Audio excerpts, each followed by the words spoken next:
All praises to the horizon. Peace, wealth, and wisdom. It's the wise one here, Mr. Salisu Seer. And today I want to do this video for you guys explaining what God is, life, and death all together. And so I want you guys to grasp.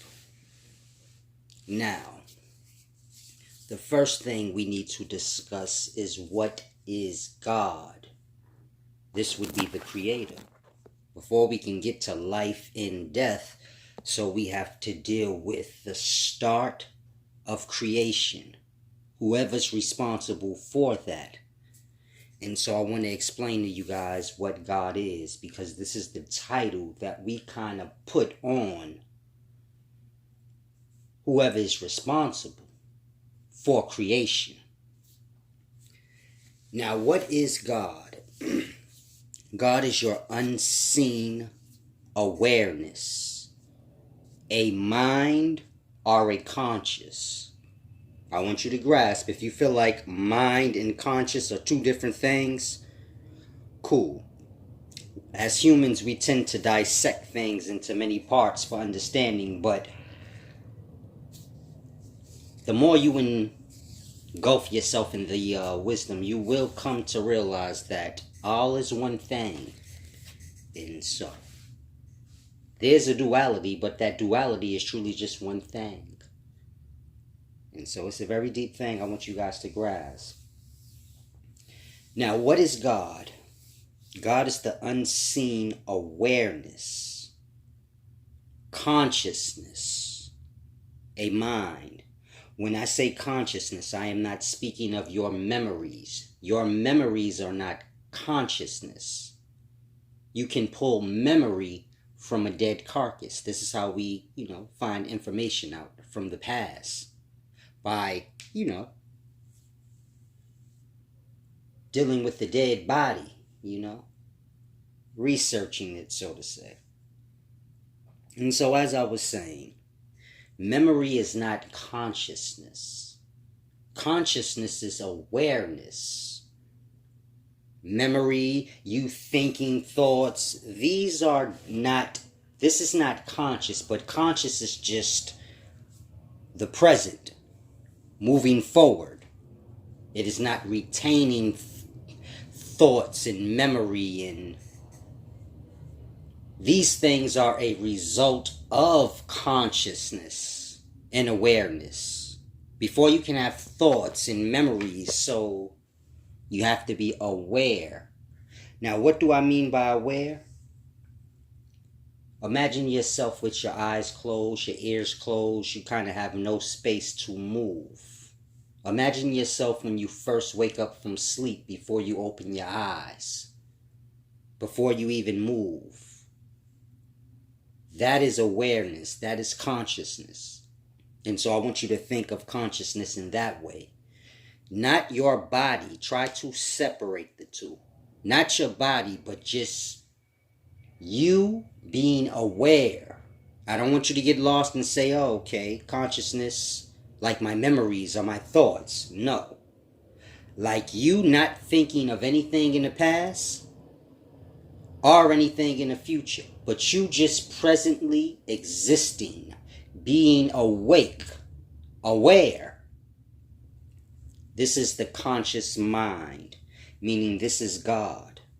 That consciousness, no body, nothing, just conscious mind. And so I want you guys to grasp that consciousness does not belong to us.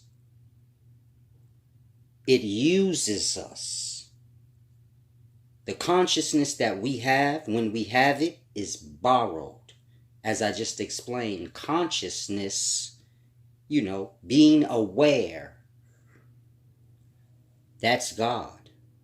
And so that borrows us. Or we borrow the conscious and the conscious uses us. If you're confused, when you fall into sleep, this is the consciousness or the awareness leaving you. And then it returns when you wake up in the morning. Now you have no control over that conscious. You don't control when it comes or goes. If a man runs up on you and he socks you and you black out, the conscious left you. You have no control over it. And so I say that so you can grasp. You are not the conscious or the mind, but you are just a vessel being used by the consciousness or the mind, which is God. And so we all have consciousness. But like I said, it leaves us every day.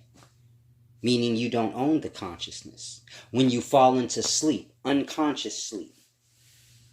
If you are consciousness, then where did it go? You should always be aware and conscious even when sleep. If you are consciousness yourself. And so I use those examples for you to grasp. We are not conscious beings, but we are beings that are being used by the all mind. That all mind or consciousness being God. And so you can say every day the conscious uses us to experience. What experience is that? Whatever we choose to do. Meaning once the conscious is giving to us, we wake up, we're aware. You can do whatever you choose with the conscious. It's yours for the time, but it will be snatched back. And what was experienced will be had by the mind. And so when you're sleeping unconscious, you have no memory, no thought, none of that. That's all with the conscious. And so when you wake up in the morning, so your memory, your thoughts, all these things return. But again, when you are unconsciously asleep, you didn't exist. You weren't an individual. You didn't have thoughts. You were inactive. Consciousless. When I say conscious, I am speaking being aware. Not your thoughts and memories. These things will stay with the body. They belong to the body. But consciousness is just... it's always aware. There is no present, past. It's just aware. And so I want you guys to grasp. You have consciousness. And anything that's conscious, so that conscious that it has when it is not sleep, that consciousness is God. This is your unseen creator. And so I want you guys to grasp the difference between consciousness and you as an individual being or body. And so I want you guys to grasp. Now, God as the conscious mind. How can I explain this? In the voided beginnings, key word, voided and beginnings. In the voided beginnings, before anything existed, meaning bodies or anything, there was God, that mind, that consciousness. Now that consciousness, of course, is unseen, as consciousness is not visible. But the consciousness is unseen and active conscious, and it's unseen active conscious. So imagine you when you're sleeping unconsciously and when you're dreaming. Your body is not involved in neither. This is just mind at work. One being inactive in nothingness, the other being active, like dream. And so I'm trying to get you guys to grasp a perspective, that God is just mind. Before you had any bodies or anything, there was just God alone. God is consciousness, awareness. One side being inactive and unseen, the other side being active and unseen. And so this is the voided beginnings. This is God whole, the unseen God, masculine and feminine, together. Meaning you have a dual consciousness, but it's together. One is inactive or unconsciousness. The other one is active consciousness. Active consciousness, this is your masculine side of the conscious. The inactive side of the conscious, this is the feminine. But so this is just consciousness. It's not bound to a vessel or anything. It's just space, so to say. Airs. Consciousness, awareness. And so this is God in the beginnings, just mind, our consciousness, which is awareness. And the dual side of that consciousness, which is inactive and active. Now, the unseen active mind, that side of this conscious, this is the masculine side, as I said, and it will manifest into reproducing substance. This being semen in the Far East, this is your jiva. And in the Catholic Church, this would be your chrism.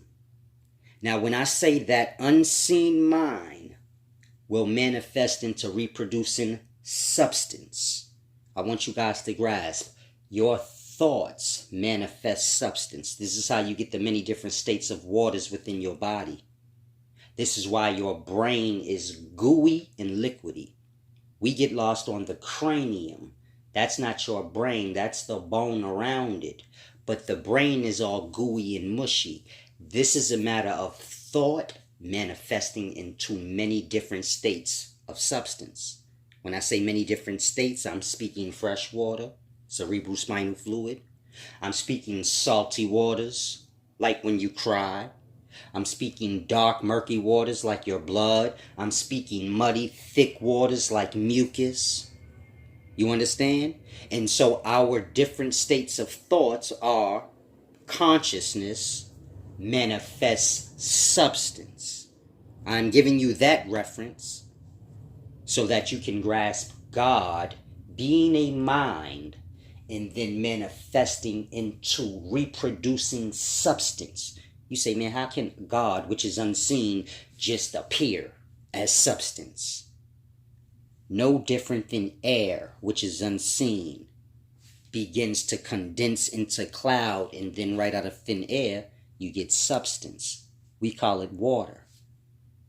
That is that same mind manifesting forth into spirit, or substance. Why substance? Because substance is in between unseen and physical solidness. And so, kind of grasp. This is your unseen mind, which is that masculine side of that all consciousness or God. And it manifests into reproducing substance. Right out of thin air, no different than waters.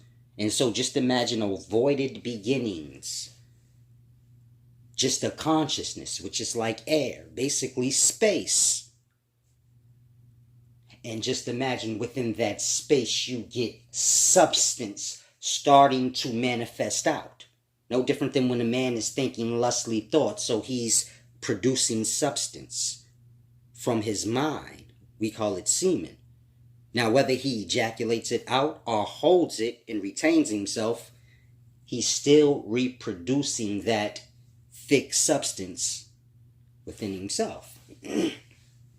And so that side of the conscious, which is God, before you have bodies or anything, manifests forth. Now, on the unseen, inactive side of the conscious, this is the feminine side. It manifests into reproducing substance as well. As I said, thought produce substance. And so that inactive mind manifests into inactive substance. But it's reproducing as well. And so I'm speaking of blood, egg cells within blood, menstrual blood. This is the substance that the inactive mind manifests into. And so now you have this whole God mind, or conscious in the beginnings. Voided beginnings, meaning there is nothing to experience, there is nothing. But you have these two sides of the mind, the feminine, the masculine. One being inactive and unseen, as all conscious is. The other being active and unseen. And so consciousness or thought will manifest into substance. On one side you have your masculine substance manifesting forth. This is your active mind, your active side of the conscious, manifesting forth into physical substance or spirit. This is your semen or your jiva.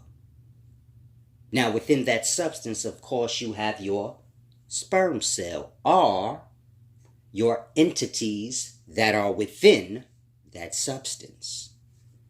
Now on the other side, you have your unseen inactive side of the conscious manifesting forth physically as well as menstrual cycle blood. And so within the menstrual cycle blood, of course, you have your entities or cells as well. And so this is like your angels and jinn in the beginning, before you had physical bodies. If you were a Muslim follower, or you're a follower of Islam, in the beginning, Allah, when he was creating, life, he explained the jinn. And I guess Iblis was one of the jinn, and he called the angels in, the jinn. And so this is before physical bodies. And so I guess if you're a Islamic follower, you can use that as a reference to grasp what I'm saying. But these two unseen halves of this great mind manifest forth into two different spirits or substances. One being your dark, murky substance. This is your blood, your menstrual blood. The other being your light, thick substance, your milky honey. Of course, this being your semen. And so now you have your falling angels, I guess you can say, because whatever within that substance is no longer unseen, meaning the substance is no longer unseen. So it's separate from God, which is that unseen conscious. So it's the same with the menstrual substance. It is now seen, so it is separate from the unseen mind. And so I want you guys to grasp, I guess this is where you get your fallen angel talk and your jinn or demon talk. It's a matter of the two substances or spirit manifesting forth in what's within them. And so I want you guys to grasp, this is your active mind manifesting active life into reality, meaning that active mind manifesting into substance or semen. And you have your sperm cell or deity or cells within it. This is physical life manifested forth from that unseen. The inactive mind, so it's the same. It manifests forth the death reality, the inactive, the darker reality. This is your menstrual blood, your perishing life. Meaning the egg cells, the blood, it's getting pushed out. This is a sign of death. Blood. Semen, sperm cells are inactive, but you can't actually say they're dead because, once semen touches them, they're back to life. And so I want you guys to grasp from these two, meaning the inactive conscious manifesting forth into substance, and the active conscious manifesting forth into substance, those substances being menstrual blood and semen. From those two coming together, you get physical reproducing bodies now. See, first you had physical reproducing substance or spirit, meaning when these two opposite sides come together, you get reproduction. Now you have it all in the vessel, meaning when those two spirits or substances come together, you can say your dark side and your light side. You get physical reproducing bodies. Now, these physical reproducing bodies are opposite of that voided beginnings. It's opposite of that consciousness, that mind, that unseen that it manifests forth from. So you can say God is that unconscious mind manifesting forth into many individual substances. Just look at it as ejaculation. Whenever someone ejaculates, but nobody's involved, meaning no vessels involved yet. Just semen manifesting from thought, like rain manifests from air, right in thin air, no different. And so the two substances are coming together, meaning the inactive substance, this your menstrual blood, that spirit, and your semen, the active substance, or mind, manifested forth. But they're separate from the unseen conscious because they're seen. The unseen conscious, the mind, which I said is God, it's whole. They are seen individual, meaning you got individual cells within the semen. You got individual cells within the menstrual blood, but these are individual spirits manifesting forth. You get it? And so you have individual spirits coming together, creating individual bodies, physical bodies. All these things are opposite of unseen consciousness. And so I want you guys to grasp, you have God on one side, which is conscious, unseen mind that creates substance or spirits. On the other side, you have spirits and bodies. This is your opposite of God. So you can say God no longer is whole, but he's many individual. God is no longer unseen, that unseen consciousness manifests forth now being seen. And so I want you guys to grasp, no longer unseen, but it's physical, it's visible. It's no longer all-knowing, but it's unsure. All the individuals you see here, it's not God anymore, but it's unsure. No longer life, but death, because that conscious mind from the beginning, it wasn't dying or living, it was just aware. There is no dying or life. It's unseen awareness. It can create or not. No different than you. And so it's a deep thing I want you guys to grasp. That unseen consciousness, this is your God, all physically manifested forth from that unseen conscious, as I just explained the process of it, would be your opposite. Meaning we are not whole in one, but we are many individuals. That's opposite of the voided beginnings, that mind or conscious, which is God. It's whole. It's all-knowing. We don't know anything. You get it? And so it's a deep thing I want you guys to grasp. The physical is the death or the Satan. The voided beginnings are the conscious mind that all the physical manifested from. This is your God. And so I want you guys to grasp. The conscious is not ours, but it uses us. Meaning the point is this.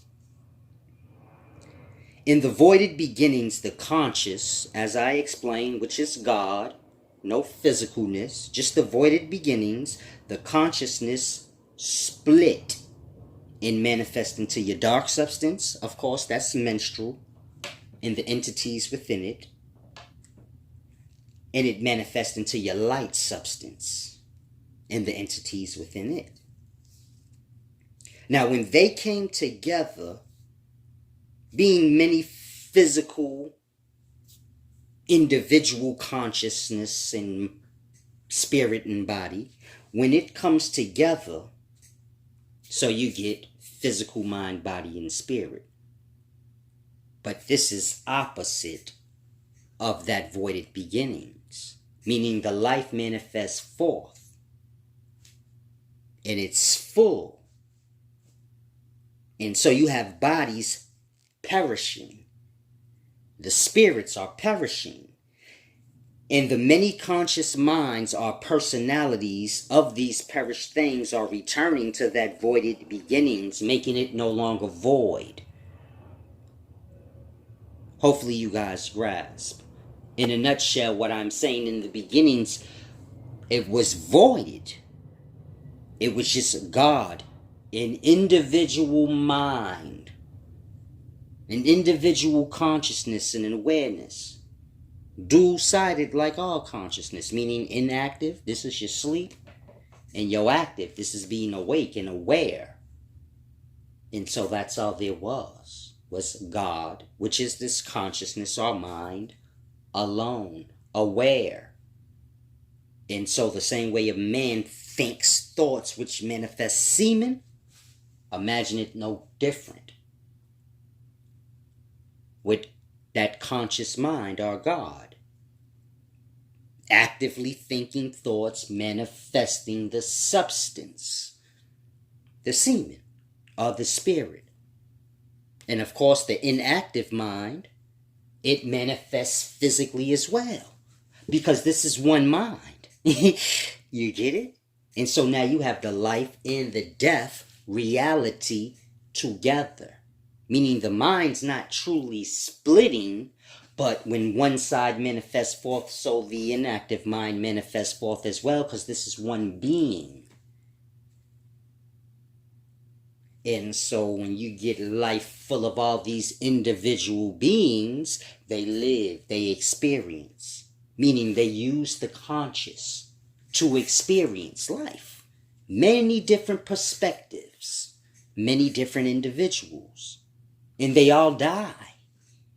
And the personality of these individuals, the consciousness of these individuals, are returned back to that voided beginnings, making it full. This is the point of life. Life is going void, meaning what we call physical life is going void. Everything's dying. But the voided beginnings is no longer void. It is getting full with these different personalities and conscious. Meaning God is just the awareness, the conscious. And so it uses us. Meaning when you have your consciousness and you wake up in the morning, you are using or borrowing God, which is mind, awareness. Like I said, I'm not speaking memories or thoughts, but awareness, present awareness. This is God. And so you're free to do whatever you want with that awareness or conscious. And so you do. You say, no, this is my consciousness. I own this. So you move about the day doing as you want.